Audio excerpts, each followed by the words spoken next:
नमस्ते। कैसे हैं आप? खिचड़ी का आपको नमस्कार। उम्मीद है स्वस्थ होंगे, सुखी होंगे, खुश होंगे, सीख रहे होंगे, सिखा रहे होंगे। आज की पल्स ऑफ विजडम श्रृंखला की 15वीं कहानी है, 15th story, the correct diagnosis.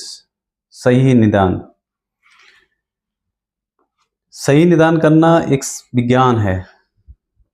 कई बार ऐसा होता है कि काफ़ी लक्षण, देयर आर मेनी सिम्टम्स, कई विभिन्न विभिन्न बीमारियों के एक ही जैसे लगते हैं। तो एक बार यहाँ पे बहुत सारे बड़े बड़े डॉक्टर भी फेल हो जाते हैं इसमें। और कई बार ऐसा होता है कि बहुत सामान्य वैद्य नाड़ी देख के या कोई सिंपल देख के ही उसका इलाज बता देते हैं, उसका उपाय बता देते हैं। एक मिडिल एज राम भाव करके एक इंसान हुए।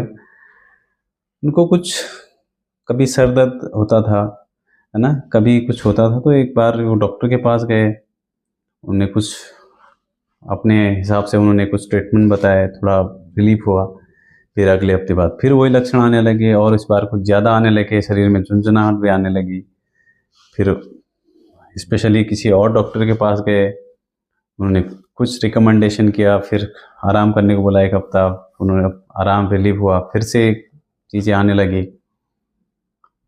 जब आराम के बाद फिर से लौटे काम पे तो फिर से वही दिक्कत ज़्यादा बढ़ के आई, कुछ हड्डियों की भी समस्या आनी शुरू हुई। फिर उन्होंने हड्डी के पास गए। तो इस तरह से बहुत डॉक्टर खेलने लगे वो। और कई डॉक्टरों के पास दिखाया, कोई समाधान नहीं निकला। ऊपर से उनका मन का वहम बढ़ते गया, औषधि बढ़ते गई, खर्चा बढ़ते गया और डिस्टर्ब होने लगे। एक बार वो कुछ सामान्य दर्जी के पास, टेलर के पास गए थे कुछ कपड़ा सिलाने। जब वो दर्जी माप ले रहा था तो उसने पूछा, साहब आपको सर दर्द रहता है क्या?